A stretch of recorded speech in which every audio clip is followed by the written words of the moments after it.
वाह माँ, क्या सब्जी बनाई है। हाँ भैया, सही कहा, गजब टेस्टी बनी है। मजा ही आ गया आज तो। अरे अब बस भी करो, इतने साल हो गए तुम लोगों को मेरे हाथ का खाना खाते हुए, और ये भी पता नहीं चला तुम्हें कि आज सब्जी मैंने नहीं पल्लवी ने बनाई है। हैं? पल्लवी ने? अरे वाह, सच में कमाल कर दिया बहन तूने तो। अपने भाइयों से तारीफ सुनकर पल्लवी भी खुश हो गई। ममता के तीनों बच्चों में पल्लवी सबसे छोटी थी। ममता का बड़ा बेटा सुरेश एक कंपनी में क्लर्क का काम करता था, जबकि छोटा बेटा रमेश एक शोरूम में सेल्समैन की नौकरी करता था। जबकि पल्लवी अभी 12वीं क्लास में पढ़ रही थी। पति की मौत के बाद ममता ने अपने तीनों बच्चों को बड़ी ही मेहनत से पढ़ाया, और अब पल्लवी के दोनों भाई अच्छा कमाने भी लगे थे। दोनों भाई मिलकर घर का खर्च चलाते थे। सब ठीक चल रहा था। फिर कुछ वक्त बाद पहले सुरेश की शादी हुई और फिर रमेश ने भी अपनी पसंद की लड़की से शादी कर लिया। और फिर एक दिन, माँ वो तुमसे एक बात करनी थी। हाँ बोल ना बेटा। माँ वो एक बात बहुत दिन से मेरे मन में थी, आज सोच रहा हूँ कि बोल ही दूं आपसे। अरे इतना सोच क्या रहा है, बोल ना बेटा, मैं तेरी माँ हूँ। मुझसे अपने दिल की बात नहीं कहेगा तो भला किससे कहेगा। माँ अब तो रमेश की भी शादी हो गई है, तो तुम्हारे पास अब नई बहू आ गई है। वो ऐसा है माँ कि दीप्ति दिल्ली जाना चाहती है। कहती है कि वहां से ब्यूटिशियन का कोर्स करेगी और फिर कहीं नौकरी करेगी। अरे पर उसके लिए दिल्ली जाने की क्या जरूरत है, वो कोर्स तो वो यहाँ से भी हो सकता है ना। माँ उसका कहना है कि यहाँ आगे बढ़ने के मौके कम हैं, दिल्ली रहेंगे तो पैसा भी ज्यादा कमाएंगे और फिर सभी का स्टेटस बढ़ेगा। अच्छा, तो फिर कब सोचा है जाने का? बस इसी महीने के आखिर में। हमने सारी तैयारियां कर ली हैं। पहले अपनी पत्नी दीप्ति को कोर्स कराने के लिए सुरेश दिल्ली निकल गया, और फिर कुछ महीनों बाद ममता का छोटा बेटा भी ऐसा ही कुछ बोलकर अपनी पत्नी के साथ जयपुर शिफ्ट हो गया। अब घर में बस पल्लवी और ममता ही बचे थे। यूं ही वक्त गुजरा और फिर पल्लवी का कॉलेज खत्म होने को आया। वो खूब मेहनत से अपनी पढ़ाई भी करती थी और साथ ही साथ अपनी माँ का बहुत अच्छे से ख्याल भी रखती थी। फिर एक शाम, कितना प्यारा परिवार था मेरा, 2 बेटे, 1 बिटिया और मैं, सब साथ में रहते थे और कितने खुश थे एक साथ। परिवार था मतलब, माँ वो अब भी आपके ही बेटे हैं। हाँ, पर अब वो मेरे बेटों से ज्यादा अपनी पत्नियों के पति हो गए हैं। देख तो रही है तू, कितनी फुर्सत है उनके पास तेरे और मेरे लिए। ऐसा क्यों कह रही हो माँ, वो हम दोनों से बहुत प्यार करते हैं, तुम भी जरा समझो ना। अब वो दोनों गृहस्थी वाले हो गए हैं तो कुछ तो फर्क पड़ेगा ना। पल्लवी ने अपनी माँ को समझाने की कोशिश की, लेकिन सच तो ये था कि पल्लवी भी अच्छे से समझती थी कि उसके दोनों भाई अपनी अपनी शादी के बाद से बहुत बदल गए थे। और फिर एक दिन पल्लवी के कॉलेज में, हाय पल्लवी, कैसी हो तुम? फिर से क्या चाहिए तुम्हें?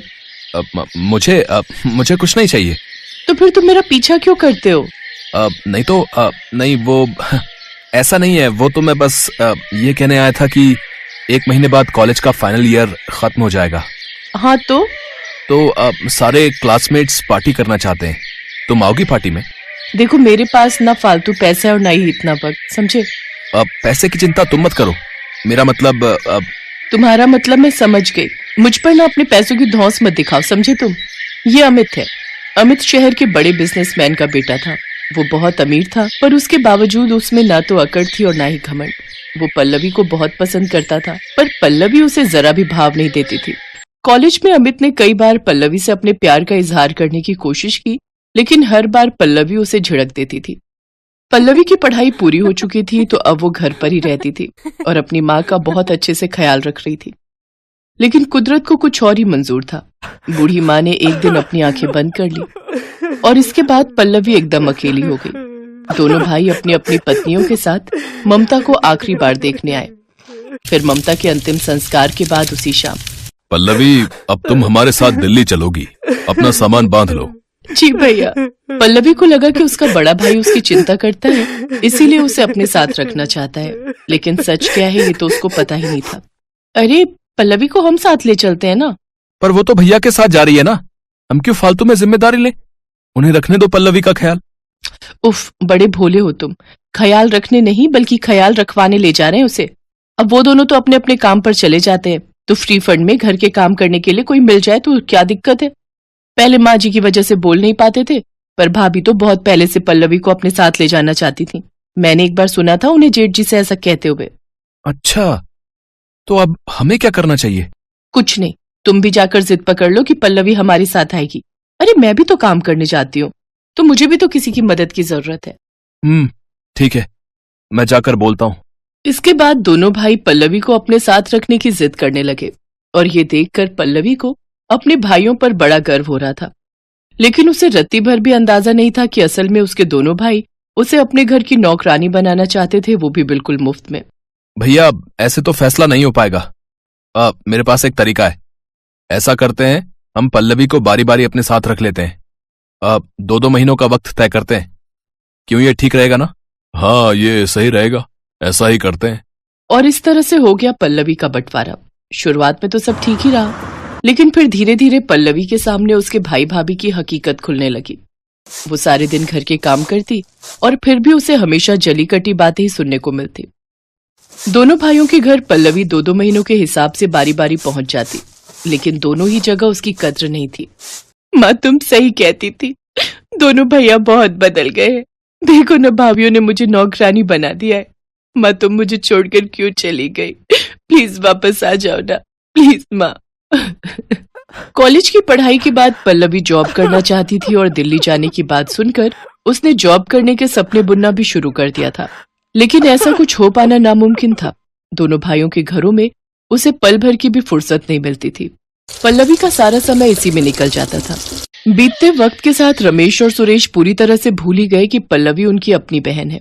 उसकी हैसियत अब एक नौकरानी से ज्यादा थी ही नहीं। जिसे देखो वो उसे दुत्कार कर चला जाता था, और जब दूसरे भाई के घर जाने की बारी आती थी तो कोई उसे छोड़ने तक नहीं जाता था। ऐसे ही एक दिन पल्लवी दिल्ली से जयपुर जाने के लिए अकेली बस स्टैंड पर पहुंची। तभी किसी ने उसे पीछे से आवाज दी। पल्लवी जैसे ही पीछे मुड़ी, उसने देखा कि अमित उसे पुकार रहा था।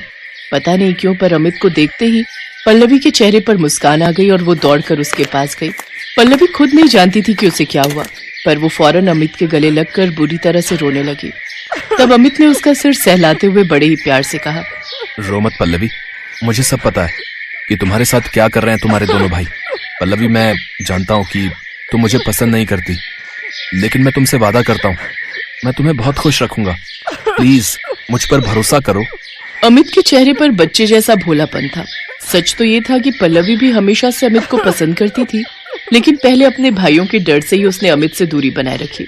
लेकिन अब अमित को सामने देखकर पल्लवी हर हद पार करने को तैयार थी।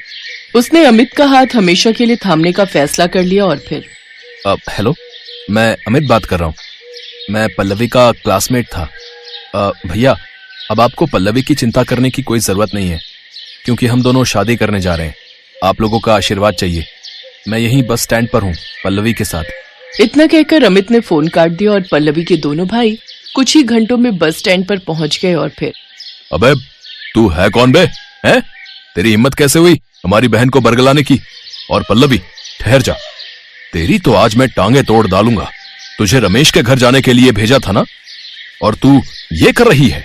हाँ भैया, इसके दिमाग तो आप ठिकाने लगाने ही पड़ेंगे, लेकिन पहले इस लफंगे को इसकी औकात पे लाते हैं। हमारी बहन से शादी करेगा? अबे तेरी तो। इतना कहकर रमेश अमित पर हाथ उठाने के लिए आगे बढ़ा, लेकिन उससे पहले ही अमित ने रमेश का हाथ पकड़ लिया। उसकी पकड़ इतनी मजबूत थी कि रमेश अब अपना हाथ हिला तक नहीं पा रहा था। मैं पल्लवी से प्यार करता हूँ, और ये मुझसे, और शादी के लिए इतना ही काफी है। और आप दोनों ने भाई होने का क्या और कितना फर्ज निभाया है, ये भी मैं अच्छे से जानता हूँ। हम दोनों बालिग हैं, और इस लिहाज से हमें शादी करने से कोई नहीं रोक सकता। और हाँ, रही बात मेरी औकात की, तो रुकिए, मैं वो भी दिखा देता हूँ आपको। हवलदार। अमित की आवाज लगाते ही वहां तुरंत पुलिस की जिप्सी आ खड़ी हुई, जिस पर लिखा था एसपी अमित राठौर। हवलदार ने गाड़ी से उतरकर अमित को सैल्यूट किया और फिर अमित और पल्लवी उस जिप्सी में बैठकर वहां से चले गए। अब पल्लवी आजाद थी और उसके दोनों भाई वहीं बस स्टैंड पर खड़े डर के मारे कांप रहे थे। उन दोनों के पास अब कहने और करने के लिए कुछ भी नहीं था।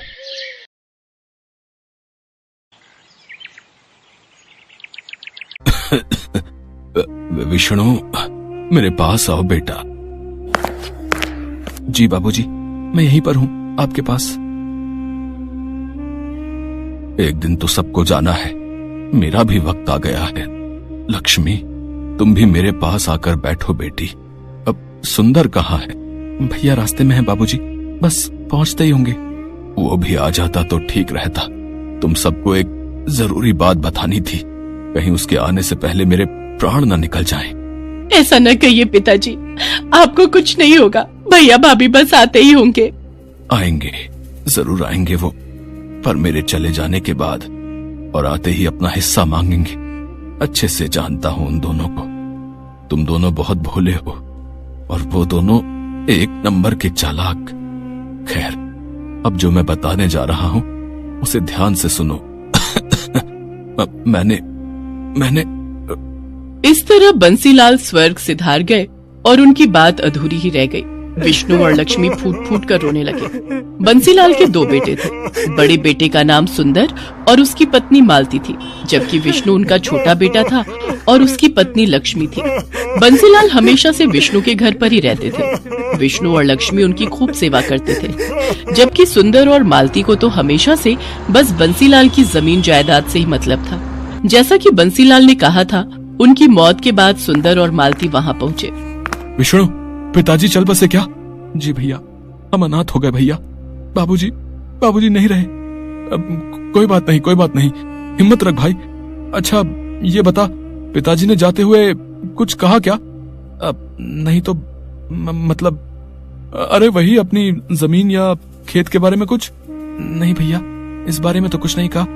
हाँ तो ठीक है ना, आप 2 ही भाई तो हो, आधी आधी बांट लो जमीन। भाभी, अभी अभी पिताजी का देहांत हुआ है, ये सब बातें बाद में भी तो हो सकती हैं। हाँ, तो मैं कौन सा बिल्कुल अभी कागज पत्तर मांग रही हूँ। सुंदर और मालती एक नंबर के लालची थे। सुंदर बहुत पहले ही पैसे कमाने के चक्कर में शहर चला गया था और शहर में रहकर उसने अच्छा खासा पैसा भी कमा लिया था, जबकि विष्णु सिर्फ इसलिए गांव में रहा ताकि वो अपने पिता की देखभाल कर सके और खेती बाड़ी संभाल सके। इस तरह से सुंदर के मुकाबले विष्णु हमेशा से ही गरीब ही रहा। लेकिन इस बात का ना तो विष्णु को कोई अफसोस था और ना ही उसकी पत्नी लक्ष्मी को। दोनों ने मिलकर बंसीलाल का बहुत अच्छे से ख्याल रखा और उन्हें कभी कोई कमी नहीं होने दी। जबकि अमीर होने के बावजूद सुंदर और उसकी पत्नी मालती एक नंबर के कंजूस और लालची थे। उन्होंने जीते जी तो कभी बंसीलाल की सुध नहीं ली, लेकिन अब उनके देहांत के बाद अपना हिस्सा मांगने जरूर पहुंच गए थे। विष्णु, अब तो सारे काम निपट गए हैं और मेरी छुट्टी भी खत्म होने वाली है। तो आओ, अब जरा बंटवारा कर लेते हैं। भैया, बंटवारा करना जरूरी है क्या? और नहीं तो क्या विष्णु भैया, आप तो रहते हो गांव में, अपनी जमीन की देखरेख कर ही लोगे, पर हम शहर से कहाँ आते रहेंगे बार बार? इतना टाइम थोड़ी ही होता है हमारे पास। अब बंटवारा हो जाए तो हम अपने हिस्से की जमीन बेचकर निश्चिंत हो जाए और फिर चले जाए वापस। भाभी, तो क्या गाँव से कोई नाता नहीं रखोगी अब यहाँ गांव में है ही क्या लक्ष्मी? पहले पिताजी थे तो फिर भी आना जाना हो जाता था, अब क्या ही करना है यहाँ आकर? मालती और सुंदर ने जिद ठान ली थी कि बंटवारा तो होकर रहेगा। और फिर बंटवारे से ठीक एक दिन पहले, सुनो जी।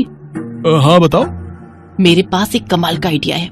अगर हम कुछ ऐसा करें कि विष्णु अपनी जमीन भी हमें बेच दे तो कैसा रहेगा? पर वो अपने हिस्से की जमीन हमें क्यों बेचेगा? और हम क्या करेंगे इतनी सारी जमीन का भाई? हम क्या करेंगे मतलब? अरे सारी जमीन बेच बाच कर शहर में बढ़िया घर और चमचमाती गाड़ी लेंगे और क्या।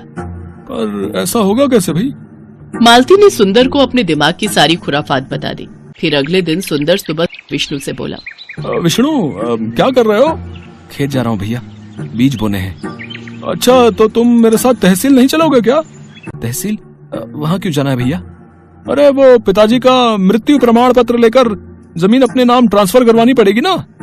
ओहो, भैया आप ही देख लो ना ये सब, मुझे वैसे इन सब के बारे में क्या पता। चलो ठीक है, मैं अपने हिसाब से देख लूंगा। भोला भाला विष्णु सुंदर पर बहुत भरोसा करता था। आखिर दोनों सगे भाई थे। उधर मालती और सुंदर तो यही चाहते थे कि विष्णु उनके साथ ना जाए। मालती और विष्णु उस दिन तहसील के बहाने सारा दिन घूमते रहे और फिर शाम को अपने प्लान के मुताबिक वो घर में दाखिल हुए। अरे भैया भाभी, आ गए आप लोग? थक गए होंगे ना, पूरा दिन लग गया आज तो। अरे पूछो मत, पूरा दिन धूप में परेशान हो गए। और हासिल क्या हुआ? ढेला ढेला ही मिलेगा ना। पिताजी ने हमारे लिए कुछ नहीं छोड़ा। कुछ नहीं छोड़ा? मतलब पिताजी हमारे लिए इतनी सारी जमीन छोड़ तो गए है ना? अरे ये जमीन हमारी नहीं है लक्ष्मी। पिताजी ने बैंक से लोन लिया था ना 2 लाख रुपए का, जो उन्होंने चुकाया नहीं, और बैंक ने अब जमीन पर केस लगा दिया है। तब तक उनको पैसा नहीं मिलेगा। जमीन हमारी तो क्या, किसी का भी नाम नहीं हो पाएगी। पर भैया, पिताजी ने तो इस बारे में कभी कुछ नहीं बताया। अरे कैसे बताते? अगर वो बता देते कि जमीन गिरवी रखी है तो हम नाराज नहीं हो जाते। खुद तो चले गए और हमें भिखारी बना गए। कुछ भी हो भाभी, पर ऐसे तो मत बोलिए पिताजी के बारे में। अरे तुम चुप रहो लक्ष्मी, ये देख रही हो, ये बैंक का नोटिस है। इसमें साफ साफ लिखा है कि अगर हमने 1 महीने के अंदर 4 लाख रुपए नहीं चुकाए तो वो खेत की जमीन के साथ साथ हमारे घरों पर भी कब्जा कर लेंगे। हे भगवान, अब हम क्या करेंगे भैया? अब तो बस एक ही तरीका है विष्णु, 2 लाख तुम दो, 2 लाख हम देते हैं और जमीन बचा लेते हैं। भैया लेकिन अब इतना पैसा तो नहीं है हमारे पास। विष्णु और लक्ष्मी सुंदर और मालती की चाल में फंस चुके थे। वैसे एक तरीका है जिससे काम बन सकता है। हाँ, तो जल्दी बताओ ना। अगर ये दोनों अपने हिस्से की जमीन बेच दें तो काम बन सकता है। पर हम जमीन कैसे बेच सकते हैं? आप ही ने तो बताया कि जमीन पर केस है। हाँ, कोई और तो नहीं ले सकता, लेकिन हम तो ले सकते हैं। अगर तुम दोनों अपने हिस्से की जमीन हमें दे दो तो मैं अपने भैया से 2 लाख रुपए लेकर बैंक के पैसे चुका दूंगी, और फिर जब जमीन पर केस खत्म हो जाएगा तो उसे बेचकर अपने भैया के पैसे चुका दूंगी। भाभी, ऐसे तो हमारे पास जमीन ही नहीं रहेगी। अरे नहीं, ऐसा मत सोचो। वो नदी के पास अपना छोटा खेत है ना, ऐसा करो उसे तुम ले लो, उसी पर खेती करो। तुम मेरे भाई हो, इतना तो मैं कर ही सकता हूँ तुम्हारे लिए। बस एक वही ऐसा खेत है जो गिरवी नहीं है। मालती और सुंदर ने बहुत गहरी चाल चली थी। उधर विष्णु और लक्ष्मी सोच रहे थे कि उनके भैया भाभी ने उनका घर बिकने से बचा लिया है। फिर वैसा ही हुआ जैसा तय हुआ था। लक्ष्मी और विष्णु ने अपने हिस्से की जमीन मालती के नाम कर दी और खुद नदी के पास वाले खेत में खेती करने लगे। फिर कई दिन बीत गए। मालती और सुंदर सारी जमीन मिलने से खुश थे, तो विष्णु और लक्ष्मी भी अपना घर बच जाने की बात से संतुष्ट थे। लेकिन वो कहते हैं ना कि जो जैसा बोता है वैसा ही काटता है। एक दिन सुबह सुबह नदी के पास वाले खेत में, लक्ष्मी, लक्ष्मी, जल्दी इधर आओ। क्या हुआ जी? ये देखो, खेत में जुताई करते हुए मुझे क्या मिला। जुताई में विष्णु को एक लोहे का बक्सा मिला था जिसमें ढेर सारे सोने के सिक्के भरे हुए थे। तो वहीं दूसरी तरफ ठीक उसी वक्त शहर में मालती के घर की घंटी बजी। ये घर सुंदर का है? जी हाँ, आप कौन? हम लक्ष्मी सागर बैंक से आए हैं। आपके पिता बंसीलाल ने 4 लाख रुपए का लोन लिया था हमसे, और उन्होंने उसकी सिर्फ 3-4 किश्तें ही चुकाई हैं। हम गांव में आपकी खेती की सारी जमीन अपने कब्जे में ले चुके हैं और उसकी नीलामी करेंगे। अगर आप चाहते हैं कि हम ऐसा ना करें तो आपको सूद समेत कुल 9 लाख रुपए भरने पड़ेंगे, वो भी 3 महीनों के अंदर। सुंदर आए तो उन्हें ये बात बता देना। मालती को समझ नहीं आ रहा था कि आखिर ये सब क्या हुआ और कैसे हो गया, लेकिन सच तो यही था कि अब जाकर हुआ था असल मायने में बंटवारा। जिसने जो बोया था वही उसे मिल रहा था। Thanks for watching.